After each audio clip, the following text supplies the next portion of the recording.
এক সময় বিলাল হাবশী রাদিয়াল্লাহু তাআলা আনহু হাসতেছিল। আল্লাহ রাসূল জিজ্ঞাসা করলেন, বিলাল কেন হাসতেছ? তো বিলাল রাদিয়াল্লাহু তাআলা আনহু কিছুই বলে না। বারবার জিজ্ঞাসা করার পরে বলেন, ইয়া রাসূলুল্লাহ, আমি তো এই জন্য হাসতেছি যে হেদায়েত আল্লাহ তাআলার হাতে। হেদায়েত যদি নবীর হাতে থাকতো তো প্রথম তো আবু জাহেল, আবু লাহাব তারা হেদায়েত পাইত। মাওলানা সাঈদ খান সাহেব রাহমাতুল্লাহ আলাইহি, যিনি মক্কা মদিনার 43 বছর পর্যন্ত জিম্মাদার ছিলেন, একবার উনি আরবদেরকে নিয়ে বয়ান করতেছিলেন। তা আরবদেরকে জিজ্ঞাসা করলেন, আরব উলামায়ে কেরাম, যে একটা লোক যদি তার বৃদ্ধ অন্ধ পিতা রাইখা, যুবতী মেয়ে ঘরে রাইখা, সমস্ত টাকা পয়সা নিয়ে আল্লাহর রাস্তায় বাহির হয়ে যায়, এটা কেমন হবে? তা আরব উলামায়ে কেরাম তারা বলতেছিল এটা হারাম হবে।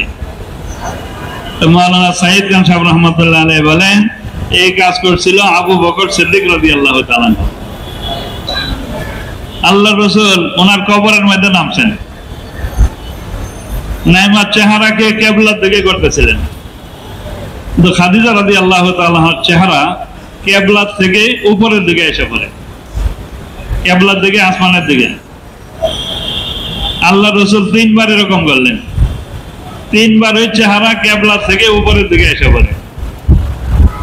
3 বার করার পরে জিবরাইল আলাইহিস সালাম আয়েশা বলেন, ইয়া রাসূলুল্লাহ, আপনি খাদিজা রাদিয়াল্লাহু তাআলার চেহারাকে কিবলার দিকে নিয়েন না। আল্লাহ তাআলা চান খাদিজা রাদিয়াল্লাহু তাআলার চেহারা যাতে মাটির সাথে না লাগে। বিসমিল্লাহির রহমানির রহিম। নাহমাদুহু ওয়া নাস্তাঈনুহু ওয়া নাস্তাগফিরুহু ওয়া নু'মিনু বিহি ওয়া নাতাওয়াক্কালু আলাইহি ওয়া নাউযু বিল্লাহি মিন শুরুরি আনফুসিনা মান ইয়াহদিহিল্লাহু ফালা মুদিল্লা লাহু ওয়া মান ইউদ্লিল ফালা হাদিয়া লাহু ونشهد أن لا إله إلا الله وحده لا شريك له ونشهد أن سيدنا ومولانا محمدا عبده ورسوله أما بعد فأعوذ بالله من الشيطان الرجيم بسم الله الرحمن الرحيم إن الذين قالوا ربنا الله ثم استقاموا تتنزل عليهم الملائكة ألا تخافوا ولا تحزنوا وأبشروا بالجنة التي كنتم توعدون نحن أولياؤكم في الحياة الدنيا وفي الآخرة ولكم فيها ما تشتهي أنفسكم ولكم فيها ما تدعون نزلا من غفور رحيم ومن أحسن قولا ممن دعا إلى الله وعمل صالحا وقال إنني من المسلمين وقال رسول الله صلى الله عليه وسلم سيأتي على الناس زمان لا يبقى من الإسلام إلا اسمه ولا من القرآن إلا رسمه أو كما قال عليه الصلاة والسلام سبحانك لا علم لنا إلا ما علمتنا إنك أنت العليم الحكيم سبحانك لا فهم لنا إلا ما فهمتنا إنك أنت الجواد الكريم ভাই আল্লাহ তাআলা দুইটা রাস্তা দিয়েছেন, একটা হক আর একটা না হক, একটা নবীগণের রাস্তা আর একটা শয়তানের রাস্তা। আর আল্লাহ তাআলা জান্নাতও বানাইছেন, জাহান্নামও বানাইছেন। আদম আলাইহিস সালাম, হাওয়া আলাইহিস সালাম, আমরা জান্নাতের মধ্যে ছিলাম, গন্ধম খায় ফেলছি, ভুল হয়ে গেছে, সংশোধন হওয়ার জন্য আল্লাহ তাআলা দুনিয়াতে পাঠাইছেন। এবং আল্লাহ তাআলা নিজেই সান্ত্বনা দিয়েছেন, ফাইম্মা ইয়াতিয়ান্নাকুম মিন্নি হুদান ফামান তাবিয়া হুদায়া ফালা খাউফুন আলাইহিম ওয়ালা হুম ইয়াহজানুন। আমার পক্ষ থেকে যে হেদায়েত আসবে, যারা হেদায়েতের অনুসরণ করবে, তাদের জন্য কোনো ভয় নাই, তাদের জন্য চিন্তার কোনো কারণ নাই। তারা যেরকম জান্নাতের মধ্যে ছিল, কিছুদিন থাকার পরে দুনিয়াতে আল্লাহ তাআলার পরীক্ষার পরে পুনরায় জান্নাতের মধ্যে ফিরে আসবে। আর যারা নাহক পথে চলবে, নিজের মন গড়া মতো চলবে, আল্লাহর হুকুম নবীর তরিকা নিজের ভিতরে ফিট করবে না, তাদের ব্যাপারে আল্লাহ তাআলা বলে দিয়েছেন, ওয়াল্লাযীনা কাফারু ওয়া কাযযাবু বিআয়াতিনা উলাইকা আসহাবুন নারি হুম ফিহা খালিদুন। যারা কুফরি করবে, আল্লাহর কালামকে মিথ্যা বলবে, তারা জাহান্নামবাসী, তারা চিরজীবন জাহান্নামের মধ্যে থাকবে।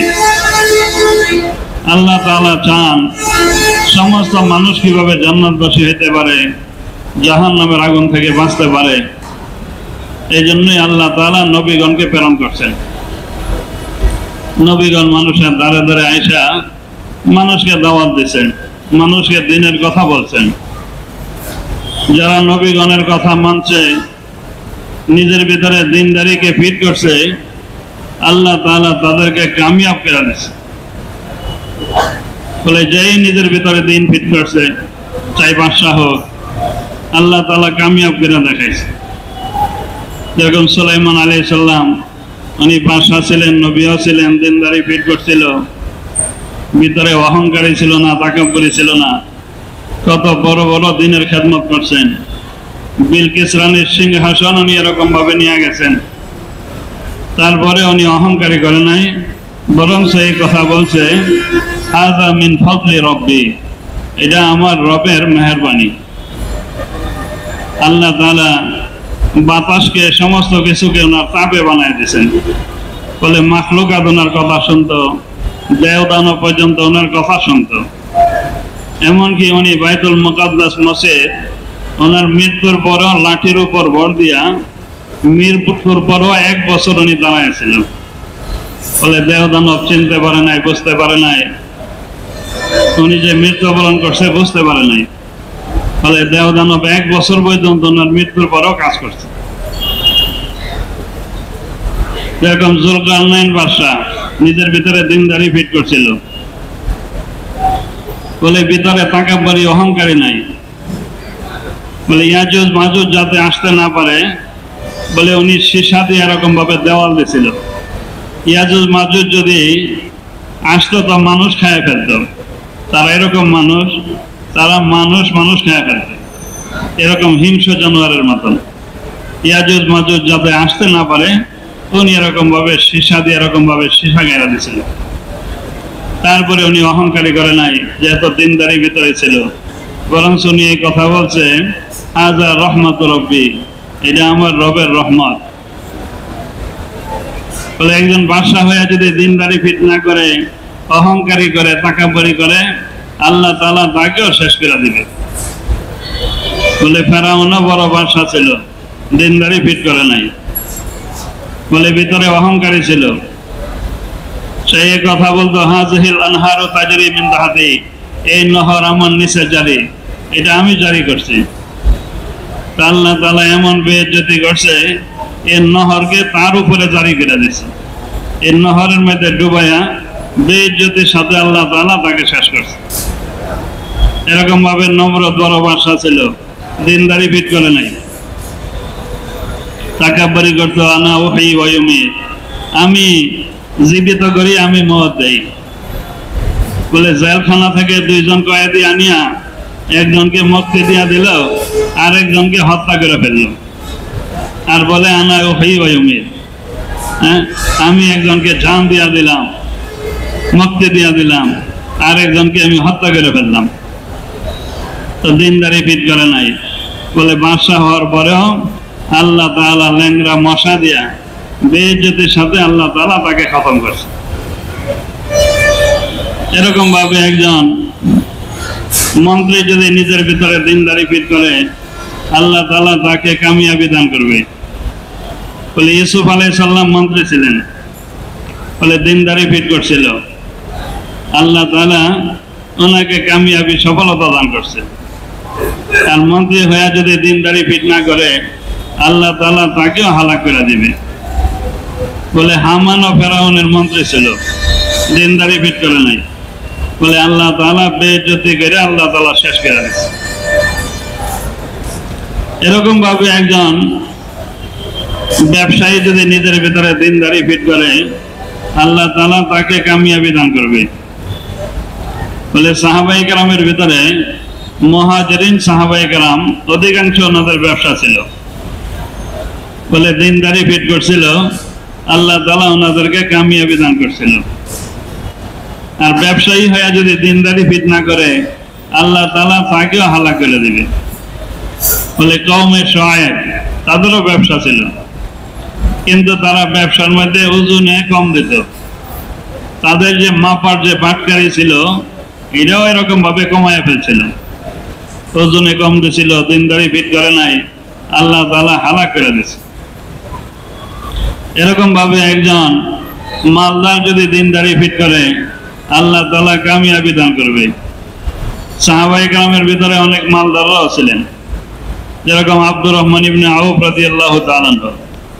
ওনার এত মাল ছিল, ওনার মৃত্যুর পরে যে স্বর্ণ ছিল, এই স্বর্ণগুলি ওয়ারেসদের মধ্যে ভাগ করতে গিয়া প্রায় 8 জন যুবক ক্লান্ত হয়ে গেছিল। স্বর্ণ এই পরিমাণ ছিল। ওসমান রাদিয়াল্লাহু তাআলা আনহু অনেক ধনী ছিলেন, বলে দিনদারি ফিট করছিল, আল্লাহ তাআলা কামিয়াবি দান করছিল। বলে ধনমাল টাকা পয়সার মালিক হয়ে যদি দিনদারি ফিট না করে, আল্লাহ তাআলা তাকেও হালাক করে দিবে। বলে কারণ অনেক ধনমাল টাকা পয়সার মালিক, বলে দিনদারি ফিট করে নাই, যাকাত দিতে পর্যন্ত অস্বীকার করছে। তার গোডাউনের চাবি ছিল 70 ওটের বোঝাই, দিনদারি ফিট করে নাই, যে কারণে আল্লাহ তাআলা এই মাল সহ তাকে ডাবাইতেছে।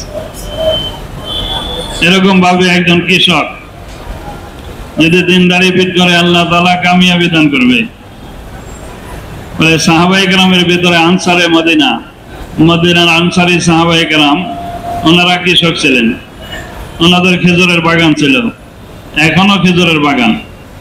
এখনো হাজিরা হজ করতে গেলে বলে জমজমের পানি মক্কা থেকে নেয়, আর খেজুর মদিনা থেকে নেয়।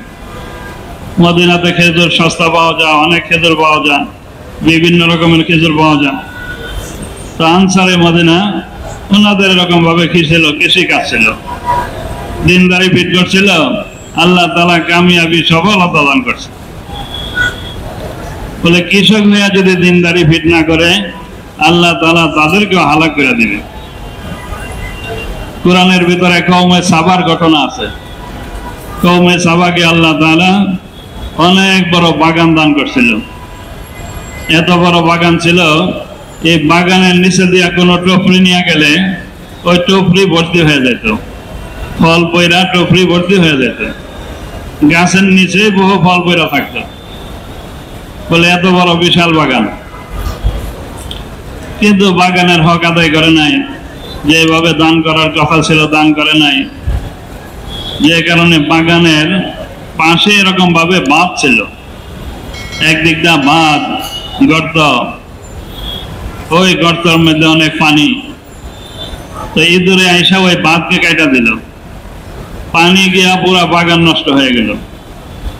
এখনো ইয়েমেন মাহারেবে ওই বাঁধ এখনো সরকার দিয়া রাখছে, বলে যাকে সদ্দে মাহারেব বলা হয়, সদ্দে মাহারেব। বলে এখনো বাঁধের পাশে পানি আছে, বাঁধ আছে, বাঁধের পাশে জমিন পড়ে রয়েছে, কোনো ফসল হয় না, কোনো ঘাস পর্যন্ত হয় না। কোরআনের মধ্যে সূরা নূনের মধ্যে আছে, ইন্না বালাউনাহুম কামা বালাউনা আসহাবুল জান্নাহ, আসহাবে জান্নাহ। বলে তাদেরকে অনেক বড় বিশাল বাগান দান করছিল। তো এই বাগানের ভিতরে যত ফসল হইতো, বাগানের মালিক 3 ভাগ করত, 3 ভাগ করে 1 ভাগ গরিবদেরকে দেয়া দিত। এমনকি গরিবদেরকে খবর দিত, গরিবরা ওই বাগানের মধ্যে আসতো, বাগান থেকে 1 ভাগ গরিবদেরকে দেয়া দিত, আর 1 ভাগ বাগানের মধ্যে খরচ করত, আর 1 ভাগ নিজের পরিবার পরিজনের পিছনে খরচ করত। পিতার ইন্তেকালের পরে ছেলেরা বলেন, আব্বু বোকা ছিল, আব্বু বুঝতে পারে নাই, কাজে আমরা দান করব না, আমরা গরিবদেরকে খবরই দিব না, আমরা তো রাত্রে ফসল কাটা নিয়ে আসবো, গরিবরা যাতে দেখতে না পারে। তো রাত্রে বাগানের নিকটে গেছে, আল্লাহ তাআলা মুহূর্তের ভিতরে পুরা বাগান পুইরা ছাই বানায় দিছে। বলে এখনো ছাই বইরা আছে, মাইল কি মাইল এরিয়া। আমরা একবার ইয়েমেন সফরে ওই গাড়ি দিয়া চতুর্দিক দিয়া ঘুরলাম, ভিতরেও গিয়া দেখলাম শুধু ছাই আর ছাই। পাথরগুলি পর্যন্ত পুইরা ছাই হয়ে গেছে, পাথরগুলি পর্যন্ত হালকা হয়ে গেছে। এখন পর্যন্ত কোনো গরু ছাগল ঘাস খাইবে এ পরিমাণ ঘাসও হয় না। বলে মাইল কি মাইল এরিয়া। আল্লাহ তাআলা সূরা নূনের মধ্যে বলেন, ইন্না বালাউনাহুম কামা বালাউনা আসহাবুল জান্নাহ। আসহাবে জান্নাহকে আল্লাহ তাআলা কি করছেন? পরীক্ষা করছেন। এই জন্য একজন কৃষক সে যদি নিজের ভিতরে দিনদারিকে ফিট করে, দিনের উপর চলে, বলে আল্লাহ তাআলা তাকে কামিয়াবি সফলতা দান করবে। আর কৃষক হয়ে যদি দিনদারি ফিট না করে, তার এরকম ভাবে হক আদায় না করে, আল্লাহ তাআলা তাদেরকেও শেষ করে দেবে। এরকম ভাবে একজন গোলাম গরিব দিনদারি ফিট করে, আল্লাহ তাআলা কামিয়াবি সফলতা দান করবে। বলে সাহাবায়ে কেরামের ভিতরে অনেক গোলামরা ছিল, হাবশী গোলাম, কিন্তু আল্লাহ তাআলা কত বড় দামি বানাইছে। এক সময় বিলাল হাবশী রাদিয়াল্লাহু তাআলা আনহু হাসতেছিল। আল্লাহ রাসূল জিজ্ঞাসা করলেন, বিলাল কেন হাসতেছ? তো বিলাল রাদিয়াল্লাহু তাআলা আনহু কিছুই বলে না। বারবার জিজ্ঞাসা করার পরে বলেন, ইয়া রাসূলুল্লাহ, আমি তো এই জন্য হাসতেছি যে হেদায়েত আল্লাহ তাআলার হাতে। হেদায়েত যদি নবীর হাতে থাকতো তো প্রথম তো আবু জাহেল, আবু লাহাব তারা হেদায়েত পাইত। আমি বিলালের কোনো পাত্রই থাকতো না। হেদায়েত যে আল্লাহ তাআলার হাতে, আল্লাহ তাআলা আমাকে হেদায়েত দান করছে, এই জন্য আমি হাসতেছি। আল্লাহ তাআলা বিলাল হাবশী রাদিয়াল্লাহু তাআলা আনহু আল্লাহ তাআলা কত বড় দামি বানাইছে। এক সময় আমিরে মুআবিয়া রাদিয়াল্লাহু তাআলা আনহু ওমর রাদিয়াল্লাহু তাআলা আনহুর দরবারে আসলেন। তো ওমর রাদিয়াল্লাহু তাআলা আনহু আসার পরে একটু বসাইলেন, এত ইস্তেকবাল করে নাই। একটু পরে বিলাল হাবশী রাদিয়াল্লাহু তাআলা আনহু আসছে। আসার পরে ওমর রাদিয়াল্লাহু তাআলা আনহু উনি দাঁড়ায় ইস্তেকবাল করছে, এমনকি নিজের সাথে নিয়ে বসাইছে। আমিরে মুআবিয়া বলেন, আমরা কুরাইশের সর্দার নেতা, আমাদের সাথে এই ব্যবহার, আর আমাদের গোলাম বিলাল হাবশী গোলাম ছিল, গোলামের সাথে এমন ব্যবহার।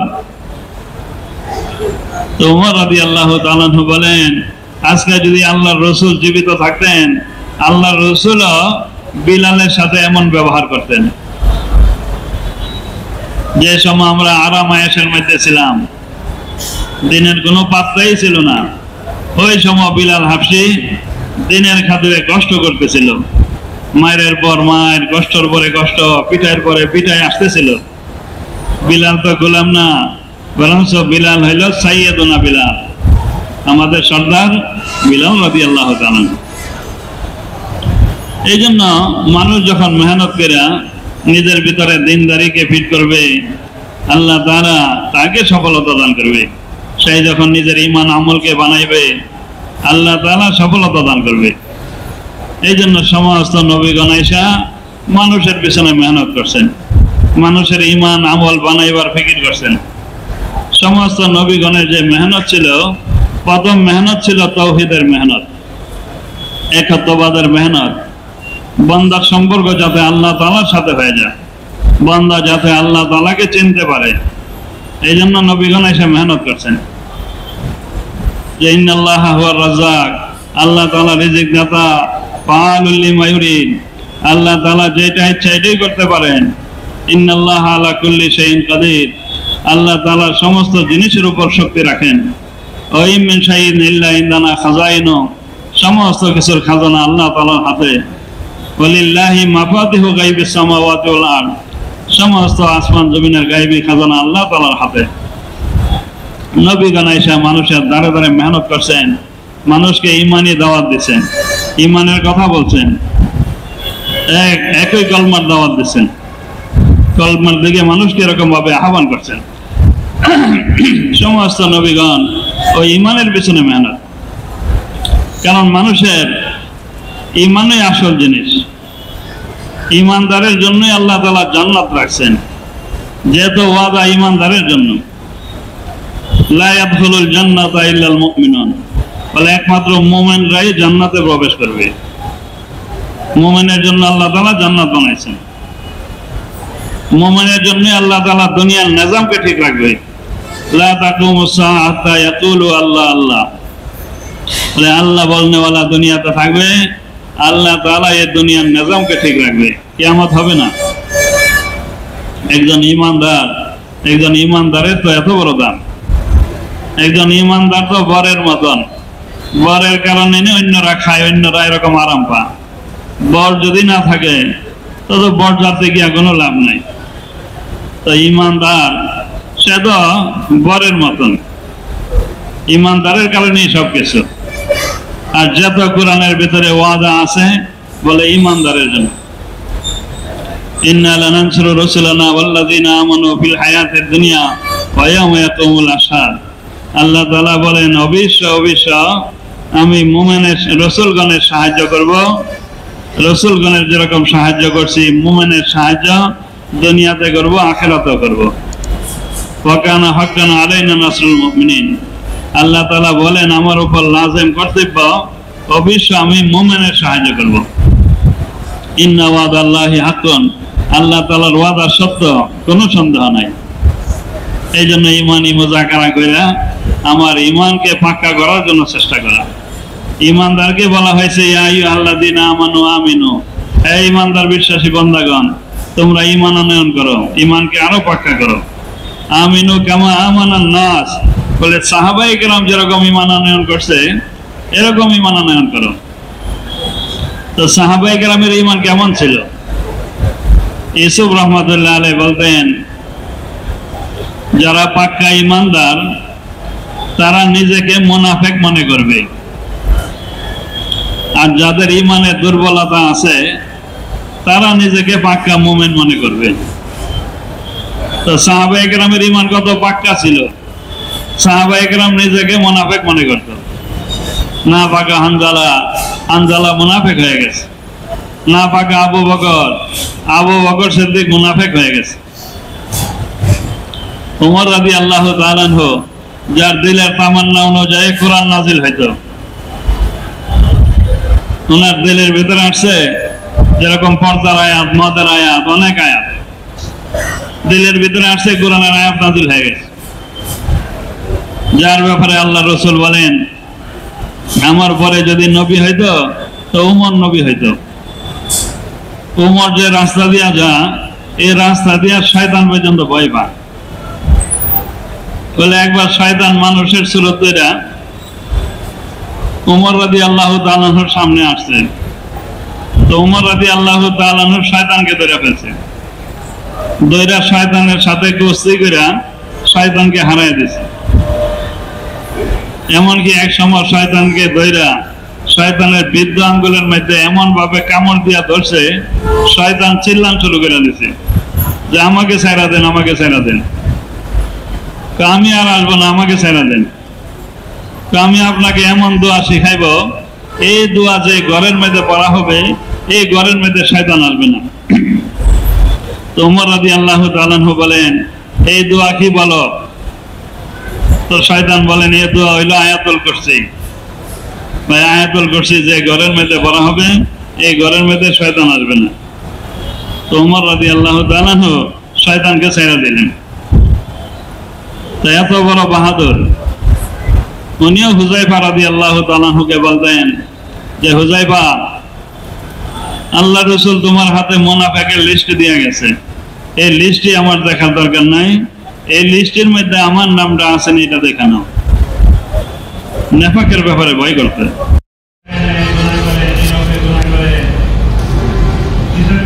ভিতরে ভয় ঢুকে নাই, তার ভিতরে ঈমান ঢুকে নাই, হ্যাঁ, ঈমানের হাকিকত ভিতরে নাই।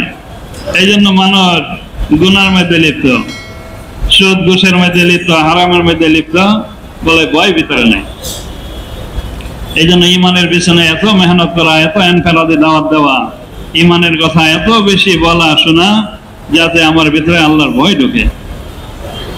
ইন্নাল্লাযীনা তাকাউ ইযা মাসসাহুম তায়িফুম মিনাশ শাইতান তাযাক্কারু ফাইযা হুম মুবসিরুন। বলে নিশ্চয় যারা আল্লাহ তাআলাকে ভয় করে তার নিকটে যদি শয়তানের পক্ষ থেকে কোনো চক্রান্ত কোনো ধোঁকা তার সামনে আসে, আল্লাহ তাআলা আসল হাকিকত তার সামনে খুলে দেয়। তার দ্বারা কোনো গুনাহ হয় না, তার দ্বারা কোনো নাফরমানি হয় না। এই জন্য ভয়। ওমর রাদিয়াল্লাহু তাআলা আনহুর জামানায় এক যুবক খুব ইবাদত বন্দেগী করত, বৃদ্ধ পিতার খেদমত করত। তো যে রাস্তা দিয়া যাইতো এই রাস্তার মধ্যে এক মহিলা দাঁড়ায় থাকতো। ওই মহিলা ধোঁকা দেওয়ার জন্য চেষ্টা করত। এক সময় যুবকের নজর চলে গেছে। বলে নজর শয়তানের তীর হইতে একটা তীর, নজরের হেফাজত না করলে মানুষ গুনার মধ্যে লিপ্ত হয়।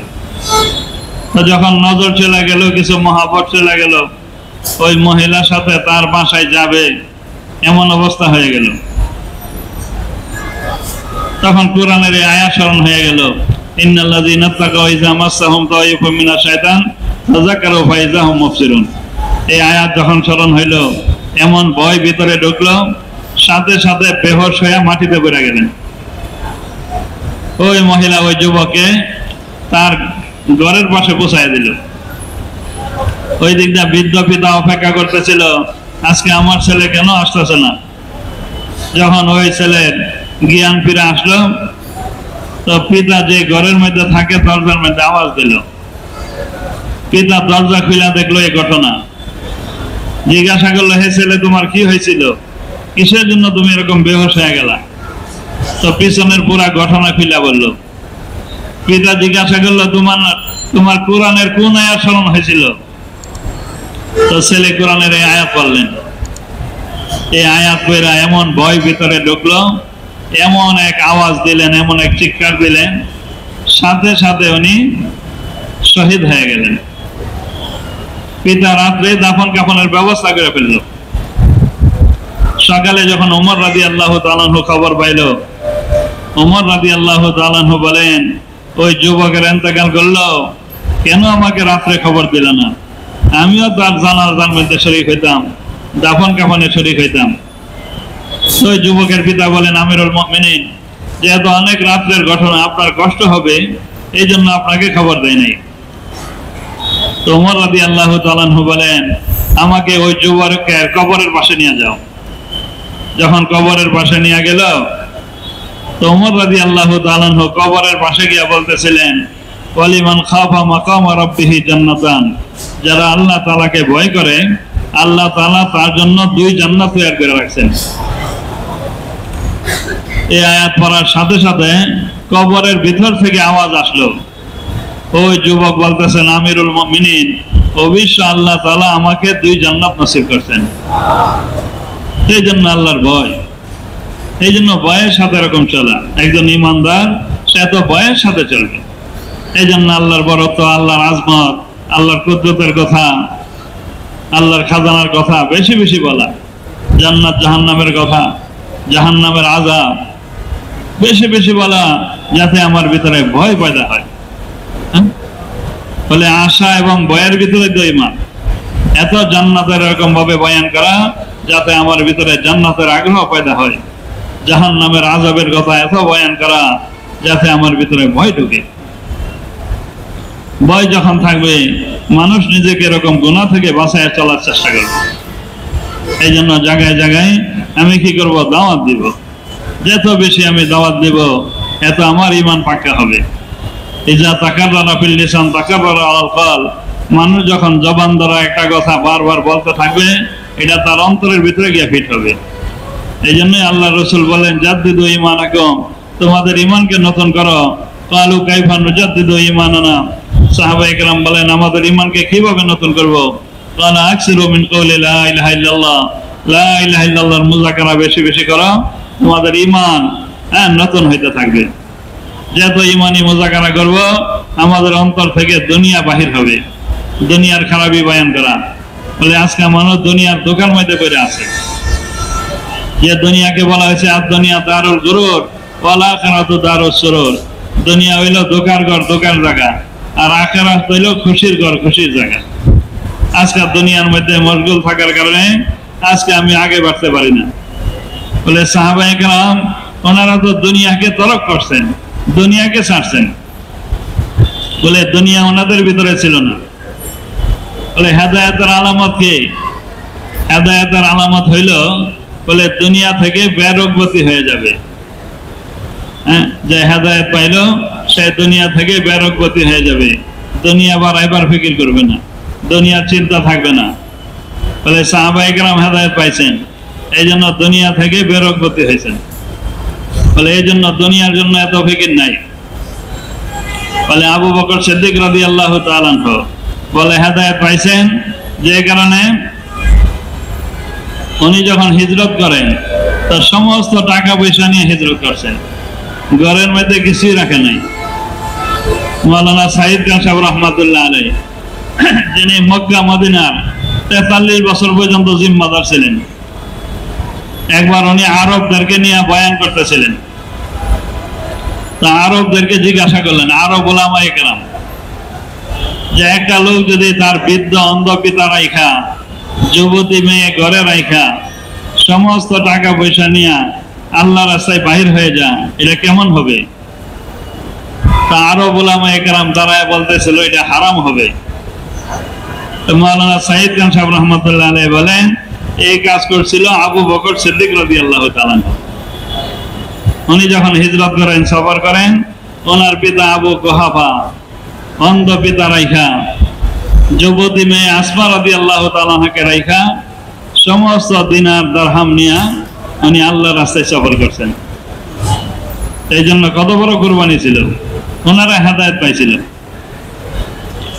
বলে আল্লাহ রসুলের, আল্লাহ এবং আল্লাহ রসুলের বরকত গড়া রাখছিল, আর সব কিছু আল্লাহর রাস্তায় কুরবানি করছে। এটা হইল হেদায়েতের আলামত। বলে ওমর রাদিয়াল্লাহু তাআলা আনহু হেদায়েত পাইছিল যে কারণে ওনার দস্তরের মধ্যে মেহমান খানা খাইতে পারত না, এত মোটা খানা, মেহমান খানা খাইতে পারত না। এক সময় গভর্নর আসছে, ওনার সাথে খানা খাইতে বসছে, এত মোটা খানা, আর গোস্ত এত রদ্দি, এত কম দামি গোস্ত, গোস্ত সাবাইতে সাবাইতে আর খেলতে পারতেছে না। তো ওমর রাদিয়াল্লাহু তাআলা আনহু যাতে না দেখে উনি প্লেটের নিচে রাখা দিছে। তারপরে ওমর রাদিয়াল্লাহু তাআলা আনহু দেখা ফেলছে, দেখা বলেন আরে কি ব্যাপার, এটা কেন রাখা দিলেন? আমিরুল মুমিনিন কি করব, আমি সাবাইতে সাবাইতে খেলতেই পারতেছি না। ওমর রাদিয়াল্লাহু তাআলা আনহু বলেন আমি যদি একটা উট জবাই করি তো ভালো ভালো গোশতগুলি আল্লাহর রাসূলের বিবিদের নিকটে পাঠাই, তারপরে মুহাজির আনসার সাহাবাদের ঘরে পাঠাই, পাঠানোর পরে শেষে দিয়া কিছু কম দামি, কিছু রদ্দি, একবারে কম দামি গোশত আমার বাসার জন্য আনি। এই ছিল আমিরুল মুমিনিন। বলে ওনারা হেদায়েত পাইছিল। বলে হেদায়েত পাইছিল এই জন্য দুনিয়ার এত নেশা ওনাদের ভিতরে ছিল। এক সময় এক বাচ্চা ওনার সামনে দিয়া যাইতেছে, জিজ্ঞাসা করছে এটা কার বাচ্চা? আব্দুল্লাহ ইবনে ওমর বলেন এটা তো আপনারই নাতি। তো এত হালকা পাতলা কেন? তো হালকা পাতলা হবে না, আপনি কি বাসার মধ্যে খরচ করেন? কোনো সময় খাইতে পারে, কোনো সময় খাইতে পারে না, বোকা ফাঁকা থাকে। আমি এত পারবো না, তারপরে তুমি কিছু ব্যবসা করো। আব্দুল্লাহ ইবনে ওমর মনে করছে ঠিক আছে, পিতা বলছে ব্যবসা করার জন্য, একটু ব্যবসা করি। তুমি দুর্বল ইট কিনা কিছুদিন পাইলাম মোটা তাজা কইরা, তারপরে বাজারে নিয়ে গেছেন। ওমর রাদিয়াল্লাহু তাআলা আনহু বাজারে ঘুরে দেখে যে এই উটটা বেশি মোটা তাজা। জিজ্ঞাসা করলো এই উট কার? লোকেরা বলে এটা তো আপনার ছেলের উট। আব্দুল্লাহ ইবনে ওমরও গিয়া বলেন ওই দিন আপনি বলছিলেন কিছু ব্যবসা করার জন্য, ব্যবসার নিয়তে আমি দুর্বল উট কিনা কিছুদিন পাইলাম মোটা তাজা কইরা বাজারে নিয়ে আসছি। তো ওমর রাদিয়াল্লাহু তাআলা আনহু বলেন আব্দুল্লাহ এটা হবে না, তোমার এই উট যে বিচরণ করছো ওই উট এরকম মানুষ সুযোগ দিছে, যেটা আমিরুল মুমিনিনের ছেলের উট, সবাই সুযোগ দিছে জায়গায় জায়গায় খাইছে, সরকারি ঘাস খাইছে, মোটা তাজা হয়েছে। কাজে হবে না, তুমি বিক্রি করে তোমার মূল টাকা রাখা বাকি সব টাকা বাইতুল মালে জমা করে দাও। বলে ভিতরে দুনিয়ার নিঃশ্বাস ছিল না, ওনারা পাইছিল হেদায়েত। আল্লাহ রসুলের ঘরওয়ালারা দুনিয়ার লাইনে আগে 12 গিরা চাইছে না, যে কারণে মাস কি মাস আল্লাহ রসুলের ঘরে আগুনই জ্বলতো না, এক বোকা পাকার জিন্দেগি ছিল। বলে ফাতেমা রাদিয়াল্লাহু তাআলা আনহা এক সময় আসছে গোলাম নেওয়ার জন্য, তো তসবিহে ফাতিমি দিয়া দিছে, যে তসবিহে ফাতিমি জিকির গুলি কইরো, তো এটা দুনিয়া আখিরাতে কাজে আসবে, দুনিয়ার দরকার নাই। আরেকবার আসছে বকরি নেওয়ার জন্য 5টা কালেমা দিয়া দিছে, অথচ ফাতেমা রাদিয়াল্লাহু তাআলা আনহার ঘরের হালাত আল্লাহ রসুলের জানা ছিল। কোন কোন সময় হাসান হোসেন রাদিয়াল্লাহু তাআলা আনহুমা খিদার কারণে কাঁদতে থাকতো বুকের কারণে, অথচ হাসান হোসেনকে আল্লাহ রসুল কত মহব্বত করত। কোন সময় হাসান হোসেনের কারণে রুকু লম্বা করে ফেলত। হাসান হোসেন আল্লাহ রসুলের পিঠের উপরে এসে বসে থাকতো, আল্লাহ রসুল রুকু লম্বা করে ফেলত। কোন সময় ঘোড়ার মতন পিঠের উপরে নিয়ে ঘোড়ার মতন চলতো। এক সময় আলী রাদিয়াল্লাহু তাআলা আনহু দেখা বলেন, আরে তোমরা তো খুব উত্তম সাওয়ারি পাইছো, আল্লাহ রসুলের উপর সাওয়ার হয়েছে, এত উত্তম সাওয়ারি তোমরা পাইলা। আল্লাহ রসুল বলেন, যারা সাওয়ার হয়েছে তারাও উত্তম, তারাও কি উত্তম। আর হে হাসান হোসেন বলে খিদার কারণে বলে কাঁদতে থাকতো। এক সময় আল্লাহ রসুল দেখার জন্য গেছে, গিয়া দেখে হাসান হোসেন কাঁদতেছে। কি ব্যাপার, কেন কাঁদতেছ? তো বোকার কারণে কাঁদতেছে। কি ব্যাপার, তোমাদের আম্মু খানা পাকাই নাই? কেন? আম্মু অসুস্থ, সে আছে। ভিতরে গিয়া দেখে ফাতেমা রাদিয়াল্লাহু তাআলা আনহা কয়েকদিন যাবৎ বোকা থাকার কারণে অসুস্থ হয়ে গেছে, দুর্বল হয়ে গেছে। বলে বিছনা থেকে উঠতে পারতেছে না। বলে তায়েফের ময়দানে আল্লাহ রসুলের উপর এত পাথর মারা হইল, আল্লাহ রসুলের শরীর থেকে এত রক্ত ঝরলো, বেহুশ হয়ে মাটিতে বেড়ে গেল, তারপর আল্লাহ রসুল এত কাঁদবেন নাই। ফাতেমা রাদিয়াল্লাহু তাআলা আনহার এই হালাত দেখে এত কাঁদতেছিলেন। সিনার সাথে মিলাইলেন আর এই কথা বললেন, হে ফাতেমা, তুমি কি এই কথার উপর রাজি না যে তুমি জান্নাতের মধ্যে মহিলাদের সর্দার হবে? বলে মহিলাদের সর্দার, কিন্তু ঘরের কি হালাত ছিল। আজকে শুধু অভাবের কারণে আমি দিনের টাকা পুরা করতে পারি না।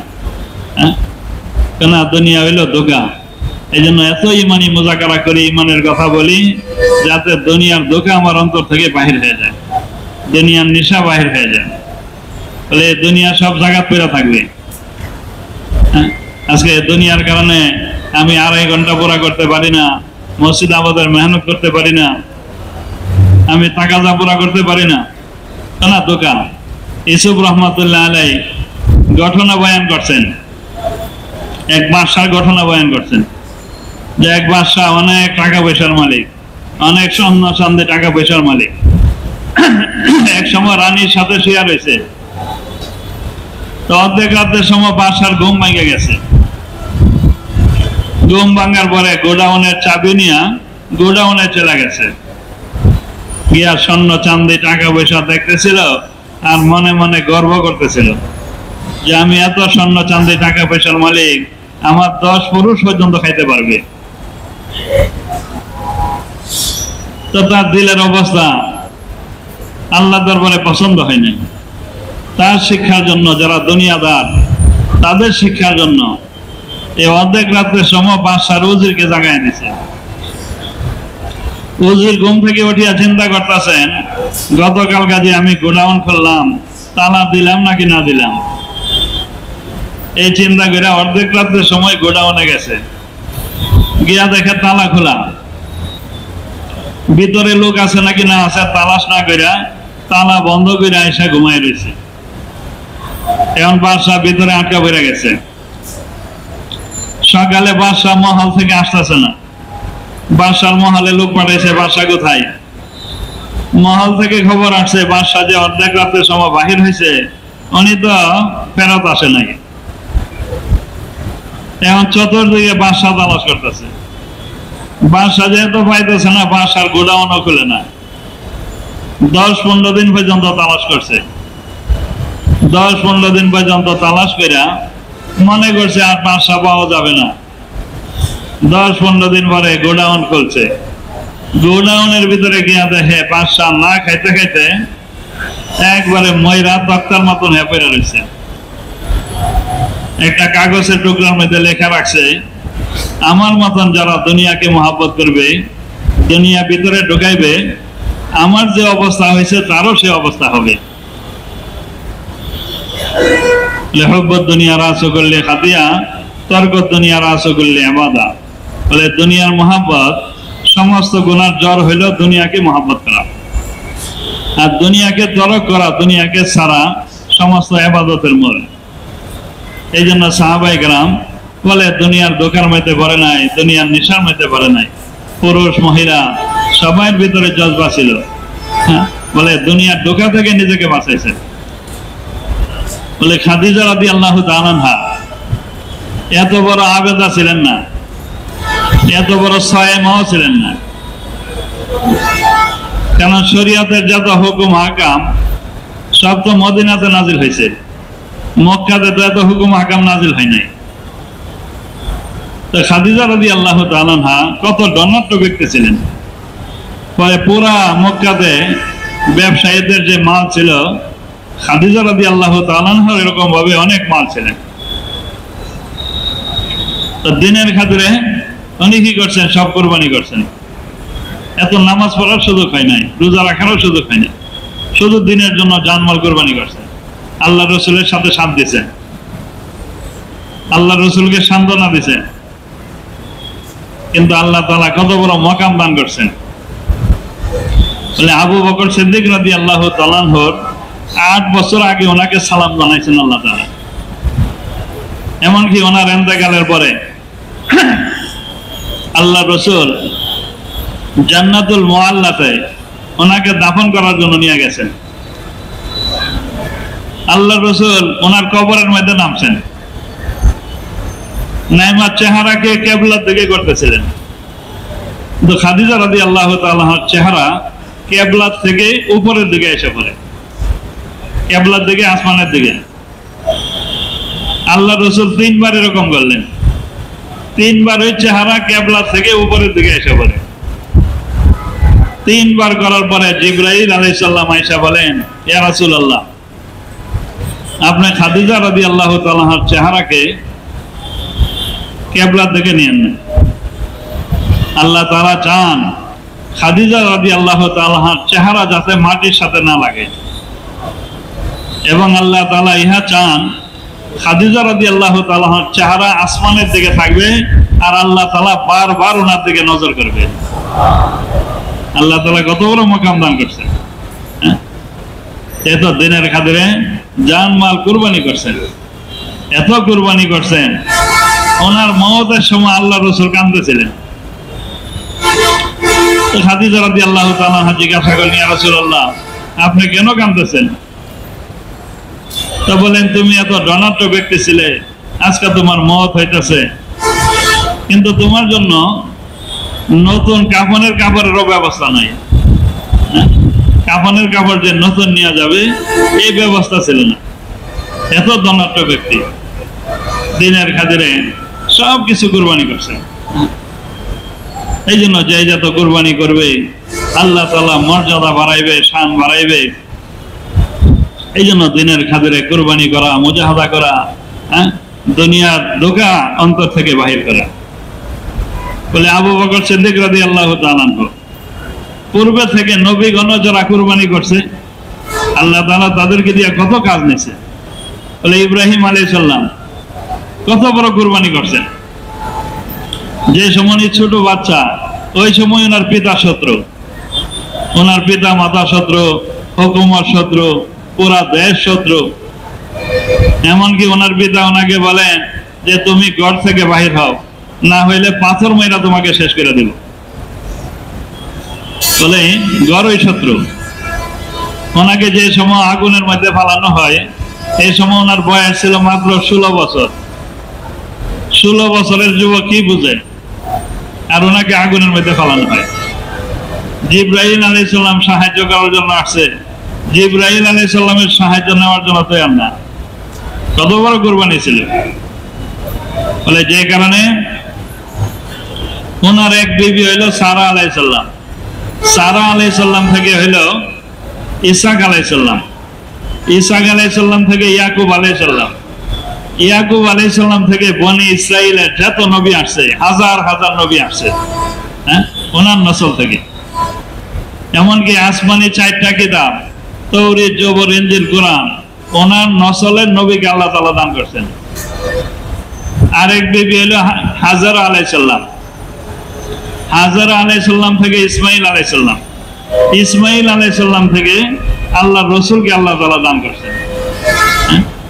তো যেহেতু ইব্রাহিম আলাইহিস সালাম অনেক কুরবানি করছেন, অনেক মুজাহাদা করছেন, যিনি খলিলুল্লাহ, আল্লাহর খলিল, দিনের খাতিরে অনেক কুরবানি, অনেক মুজাহাদা, ঘর থেকে বাহির করে দিয়েছেন।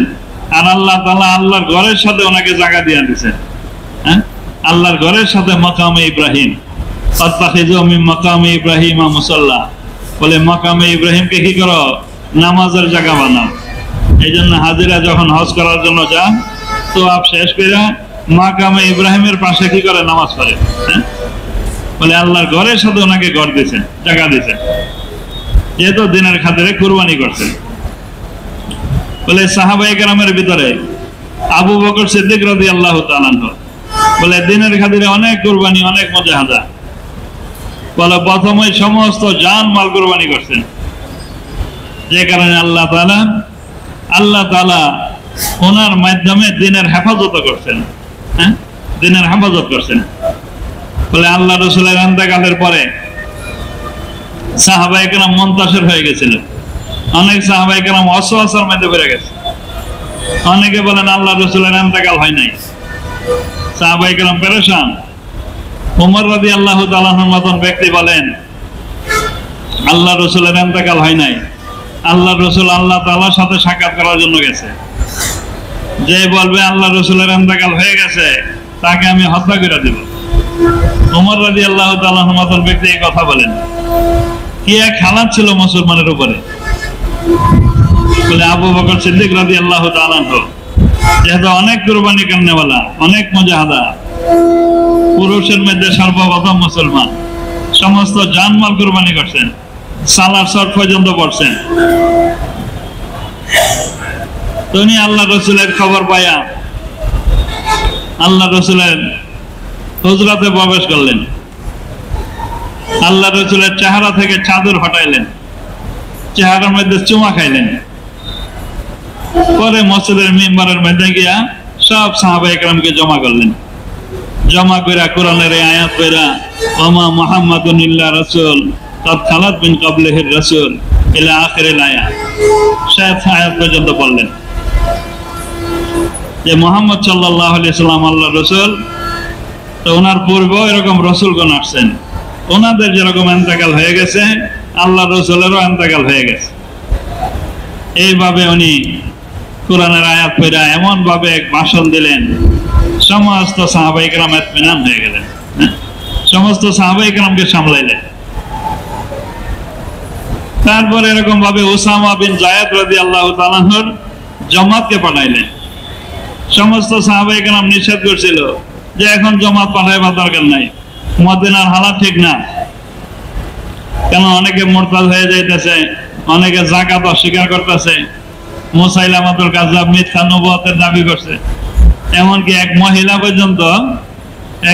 পর্যন্ত বলেন আল্লাহ রাসূল বলছেন আল্লাহ রাসূলের পরে কোনো পুরুষ নবী আসবে না, মহিলা নবী আসবে না, এই কথা তো বলেন নাই। এজন্য মহিলাও মিথ্যা নবুয়তের দাবি করে বসছে। এমন এক হালাত মদিনাতে। কিন্তু আবু বকর সিদ্দিক রাদিয়াল্লাহু তাআলা আনহু বলেন যে জামাত আল্লাহর রাসূল রওনা করছে, এই জামাত চলতে থাকবে। আমি আবু বকরের দ্বারা এই জামাতকে রোকা, এটা আমার দ্বারা সম্ভব না। বলে এই জমাতকে উনি রওনা করছেন।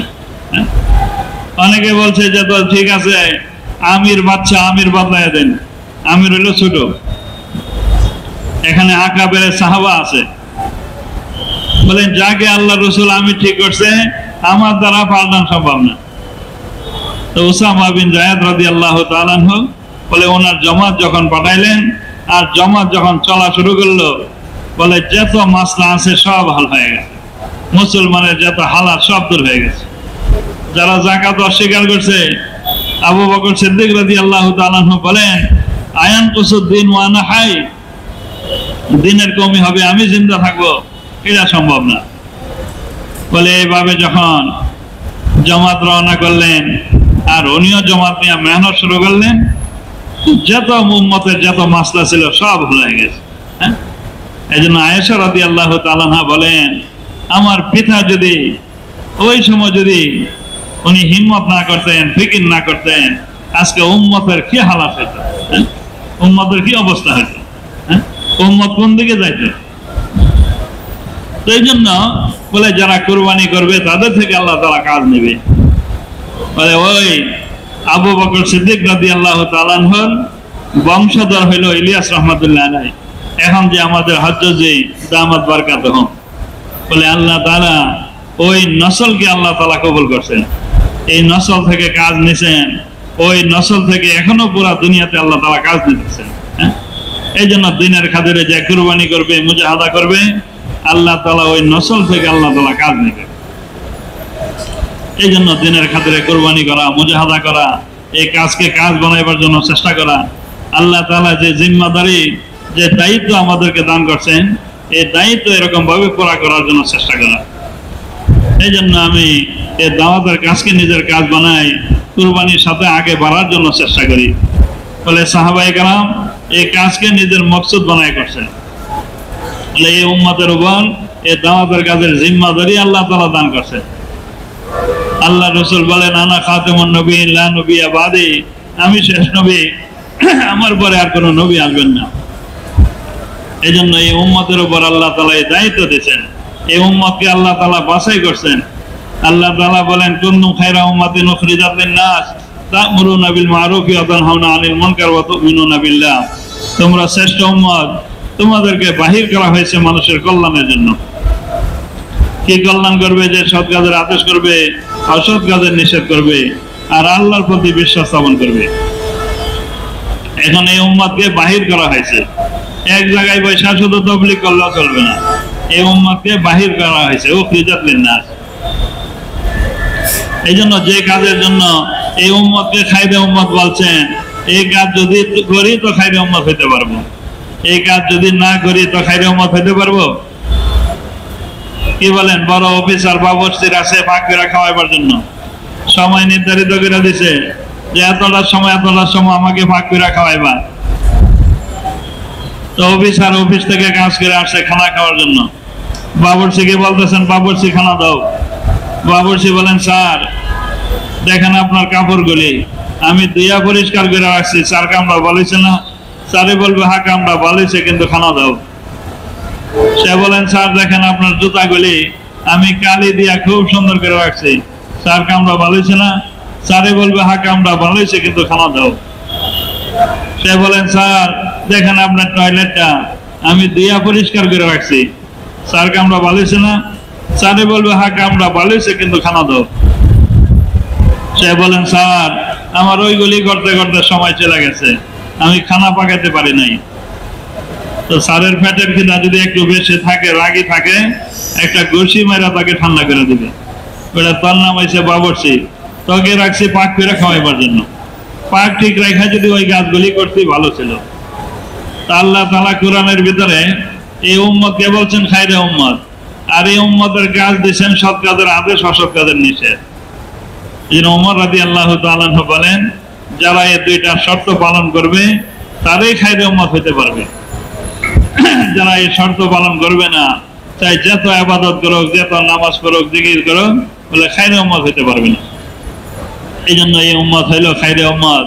এই উম্মত দুনিয়াতে আসছে সমস্ত উম্মতের পরে, কিন্তু জান্নাতের মধ্যে যাবে সমস্ত উম্মতের আগে।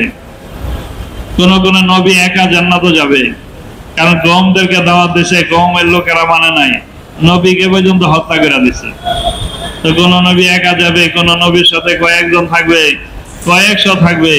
আর এই উম্মতের এত বড় শান হবে, এই উম্মত নিজেও জান্নাতে যাবে, হাজার হাজার লক্ষ লক্ষ লোক নিয়ে জান্নাতের মধ্যে যাবে। এই উম্মতের জিম্মাদারি তো পুরো আলমের জিম্মাদারি। কোন কোন নবীর জিম্মাদারি ছিল শুধু নিজের গোত্রের জন্য, শুধু নিজের গ্রামের জন্য, শুধু নিজের এলাকার জন্য, শুধু নিজের শহরের জন্য। তো এই উম্মতের জিম্মাদারি পুরা আলমী নবীর আলমী জিম্মাদারি, অন্য নবী থেকেও বেশি জিম্মাদারি এই উম্মতের। এমন কোন নবী তো শুধু গোত্রের জন্য বানাইছিলেন, আর এই উম্মতকে বানাইছে পুরা বিশ্ব, পুরা আলমের মানুষের জন্য। তো কত বড় জিম্মাদারি আল্লাহ তাআলা দান করছেন। এই উম্মতের এত বড় মর্যাদা, এত বড় শান। এই উম্মত যখন জান্নাতের দিকে যাইতে থাকবে, অন্যান্য লোকেরা ওকি মাইরা দেখতে থাকবে, তারা কারা এইভাবে আগে আগে জান্নাতে চলে যাইতেছে। বলে নবীগণ যে কুরসির মধ্যে বসা থাকবে, নবীগণের সাথে এই কুরসির মধ্যে এই উম্মত বসা থাকবে। এই উম্মতকে বলা হয়েছে উম্মতে মারহুমা। এই উম্মতের উপর রহম করা হয়েছে, দয়া করা হয়েছে। বলে এই উম্মত হইল ফায়ার সার্ভিসের গাড়ির মতন। ফায়ার সার্ভিসের গাড়ি যখন চলতে থাকে, তো অন্য গাড়িওয়ালারা সবাই রাস্তা দিয়ে দেয়। বলে এই উম্মত যখন জান্নাতের দিকে চলতে থাকবে, অন্য সমস্ত উম্মত রাস্তা দিয়ে দিবে। যারা এই উম্মতকে রাস্তা দিয়ে দাও, এই উম্মতকে রাস্তা দিয়ে দাও। এই উম্মত যদি জান্নাতে না যায়, তো আমরাও জান্নাতে যাইতে পারবো না। এই উম্মত যদি জান্নাতে না যায়, বেলায় অন্য কোন উম্মত জান্নাতে যাইতে পারবে না। এই উম্মতের এত বড় শান।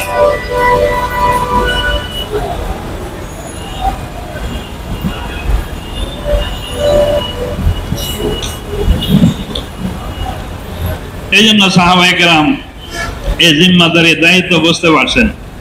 এই জন্য সাহাবায়ে কেরাম নিজের জানকে জান মনে করে নাই, মালকে মাল মনে করে নাই। মুসলমান হওয়ার পরেই বুঝতে পারতেন এই দাওয়াতের কাজ আমার জিম্মাদারি, এই দাওয়াতের কাজ আমার দায়িত্ব। এই কাজের জন্য জানমাল খরচ করছেন। বলে ছোট বড় পুরুষ মহিলা সবার ভিতরে জজবা ছিল আল্লাহ রাস্তায় সবর করা, আল্লাহ রাস্তায় কুরবানি করা। বলে ছোট সাহাবী, তার ভিতরে জজবা, ইয়া রাসূলুল্লাহ আমাকে ইজাজত দিয়া দেন, আমি আল্লাহ রাস্তায় যাইব, আল্লাহ রাস্তায় গিয়ে শহীদ হইব, আমি জান্নাতের মধ্যে যাব। বলে ছোট ছেলে, তার ভিতরে সেই জজবা। বলে দুই ভাই আল্লাহ রসুলের দরবারে আসছে, ইয়া রাসূলুল্লাহ আমাদেরকে জিহাদের শরীক হওয়ার জন্য ইজাজত দিয়া দেন। আল্লাহ রসুল বড় ভাইকে ইজাজত দিয়া দিছে। ছোট ভাই বলেন, ইয়া রাসূলুল্লাহ আমার শক্তি তো আরো বেশি, জিহাদের ময়দানে তো শক্তি দরকার, আমাদেরকে কুস্তি লাগাই দেন, আমার বড় ভাইকে আমি নিচে পালাই দেব। যখন কুস্তি লাগাই দেওয়া হইল, ছোট ভাই বড় ভাইকে বলেন, ভাই তোমার তো ইজাজত হয়ে গেছে, এখন কুস্তির মধ্যে তুমি হাইরা যাও, যাতে আমারও ইজাজত হয়ে যায়।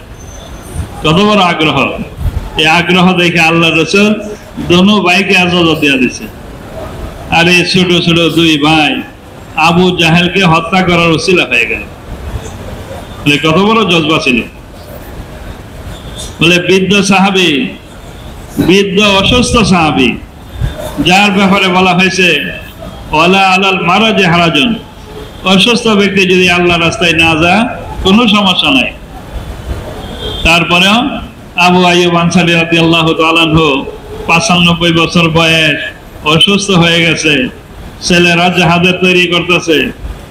বলে কিসের তৈরি করা, যে আমরা আল্লাহ রাস্তায় যাইব? আমাকে কেন বলো না? আপনার তো অসুস্থ, আপনার যাইতে হবে না, আপনি অসুস্থ। তোমরা কি ব্যাখ্যা করো? আল্লাহ তাআলা কোরআনের মধ্যে বলেন ইনফিরু খিফাফা ওয়া সিকালা, যে সর্ব অবস্থায় আল্লাহ রাস্তায় বাহির হও। এই আয়াতে আমাকে ঘরে বসে থাকার জন্য দেন। বলে আমি যদি সাওয়ারের উপর থাকতে না পারি, আমাকে সাওয়ারের মধ্যে বাইদা দাও। বলে সাওয়ারের মধ্যে বাঁধা দেওয়া হইল। আল্লাহ রাস্তায় চলতেছিলেন, চলতে চলতে যখন মুমূর্ষ অবস্থা, তখন সাথীদেরকে ওসিয়ত করছেন, আমি যদি এই অবস্থায় মারা যাই তো তোমাদের কাফেলার শেষ মঞ্জিলে নিয়ে আমাকে দাফন করবা। বলে মৃত্যুর পরে ওনার লাশকে নিয়ে এরকম ভাবে চলতেছিলেন, শেষ মঞ্জিলে নিয়ে কোথায় ইসলাম বলে ওনাকে নিয়ে দাফন করা হয়েছে। বলে সাহাবায়ে কেরামের ভিতরে এরকম জজবা ছিল, পুরুষ মহিলা সবার ভিতরে জজবা। মহিলারাও চাইতো যে আমার স্বামী আল্লাহ রাস্তায় মারা যাক। এই জন্য আব্দুল্লাহ ইবনে উম্মে মাকতুম, অন্ধ সাহাবী, ওনার বিবি তশকিল করতেছে যে আমার পাশের ঘর, উনি আল্লাহ রাস্তায় চলে গেছে, আল্লাহ রাস্তায় গিয়ে শহীদ হবে, উনি বড় জান্নাত পাইব, ওনার বিবিও বড় জান্নাত পাইব। আর আমার স্বামী অন্ধ সাহাবী, উনি ঘরে মারা যাইব, উনি ছোট জান্নাত পাইব, ওনার বিবি হিসাবে আমিও ছোট জান্নাত পাইব। তো ভিতরে আগ্রহ পয়দা হয়ে গেছে, আমি ঘরে মারা যাইতাম, আমি ছোট জান্নাত পাইতাম, আর আমার বিবি ছোট জান্নাত পাইতো, আমি তো আল্লাহ রাস্তায় গিয়ে মারা যাইব। ল্যাংরা সাহাবীকেও তশকিল করে পাঠায় দিছে, ছেলেদের সাথে কথা বলতেছে। বিবি বলেন খামাখা ছেলেদের সাথে কথা বলে, আল্লাহ রাস্তায় গেলে কেডা ফিরায় রাখে, আল্লাহ রাস্তায় গেলে চলে এনে যাবে। বিবির এই কথা শুনা উনি দোয়া করে চলে যাইতেছে, আল্লাহুম্মা লা তারুদ্দানি ইলা আহলি, আল্লাহ আমাকে আমার আহলের দিকে ফিরায় না। আল্লাহ রাস্তায় গিয়া উনিও শহীদ হয়ে গেছেন, ওনার ছেলেও শহীদ হয়ে গেছে। তো এই দিনের জিম্মাদারি দিয়ে আল্লাহ রাসূল সাহাবায়ে কেরামকে পুরা দুনিয়াতে পাঠাইছেন, সাহাবায়ে কেরাম পুরা দুনিয়াতে কবর বানাইছেন। এমনকি মুআয ইবনে জাবাল রাদিয়াল্লাহু তাআলা আনহু, যিনি এই উম্মতের বড় মুফতি, ওনাকে আল্লাহ রাসূল তশকিল করতেছেন, হে মুআয, যাও তুমি ইয়েমেনে চলে যাও, হইতে পারে তুমি আমার কবরের পাশে দিয়া যাইবা, হইতে পারে তুমি আমাকে আর দেখবা না। তো মুআয ইবনে জাবাল বুঝতে পারছেন যে আল্লাহ রাসূলের ইন্তেকাল হয়ে যাবে, আমি তো আল্লাহ রাসূলকে আর পাইব না। বলে উনি কাঁদতে কাঁদতে যাইতেছিলেন যে আল্লাহ রাসূলের সাথে আমার শেষ দেখা, শেষ দেখা। বলে কাঁদতে কাঁদতে উনি ইয়েমেন চলে গেছেন। বলে এরকম সাহাবায়ে কেরাম, বলে এরকম ভাবে আল্লাহ রাসূলের সহবত রাইখা, মক্কা মদিনা রাইখা পুরা দুনিয়াতে এরকম কবর বানাইছে। এমনকি সাহাবায়ে কেরাম, তাবেঈন, তাবেঈন, ওনারা লম্বা লম্বা সফর করছেন। এক তাবেঈর ঘটনা তো মশহুর ঘটনা, সবাই আমরা জানি। 27 বছরের জন্য চলে গেছে, 27 বছর পরে নিজের এলাকাতে আসছেন। যে ইমাম সাহেব নামাজ পড়াইছেন, নামাজও বললেন, নামাজের পরে তালিমের মধ্যে বসলেন, হাদিসের দর্শের মধ্যে বসলেন। মনে মনে ধারণা করতেছিলেন, এমন একটা ছেলে যদি আমার ছেলে হইতো। তা হাদিসের দর্শ শেষ হওয়ার পরে ওই ইমাম সাহেব যে বাসার দিকে রওনা, ওই তাবেঈ সেই বাসার দিকে রওনা করছে। গেটের পাশে গিয়া ইমাম সাহেব বলেন, মুরব্বী কোথায় যাইতেছেন? এটা তো আমার বাসা। আর তাবেঈ বলেন, সাহাবায়ে কেরামের জমানা কি উল্টায় গেল, আমার বাসা আর ইমাম সাহেব বলতেছেন ওনার বাসা।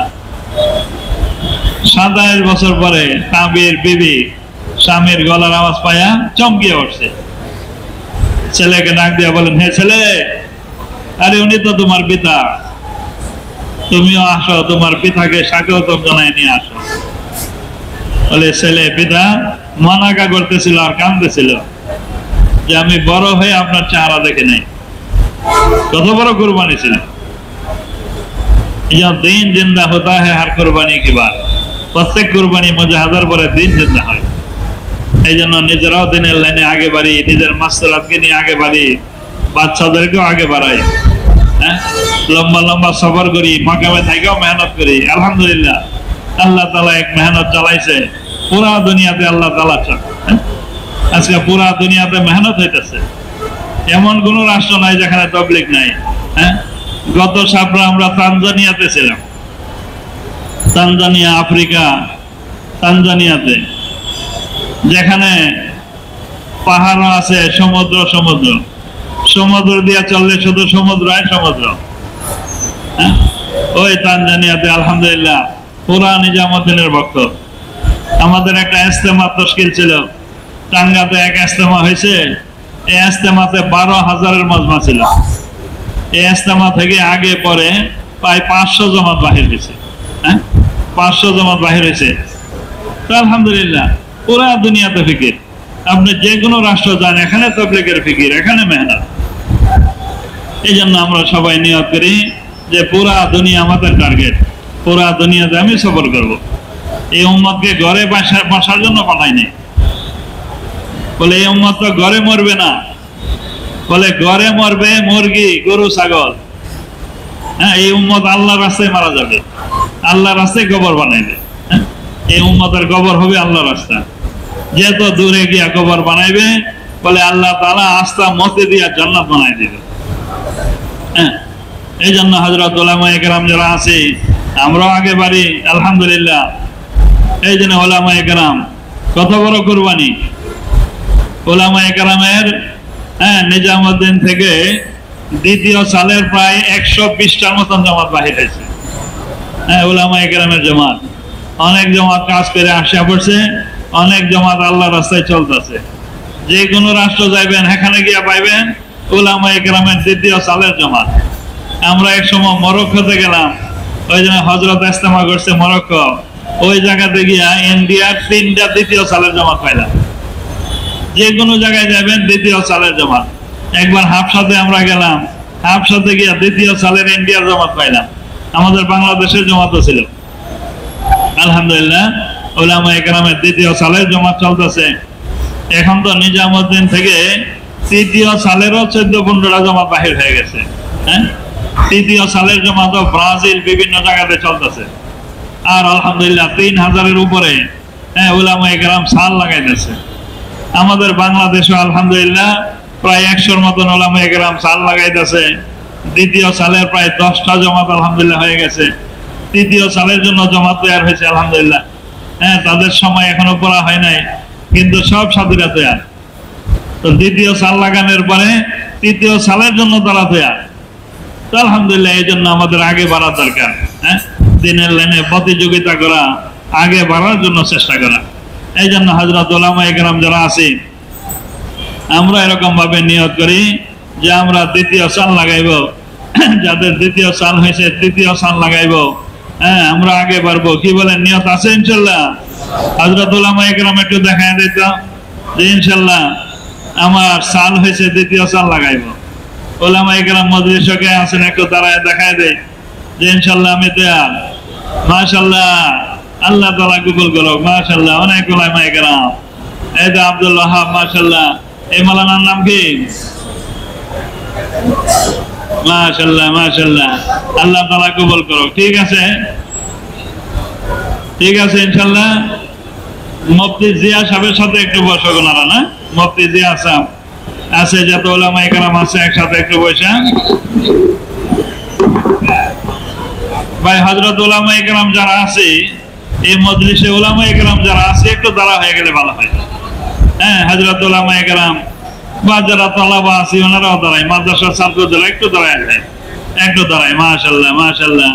আরো যারা আছে হযরত উলামায়ে কেরাম একটু দাঁড়ায়, হিম্মত করি, বারবার বসে নিয়ত করি, কুরবানির সাথে আগে বাড়ার ফিকির করি।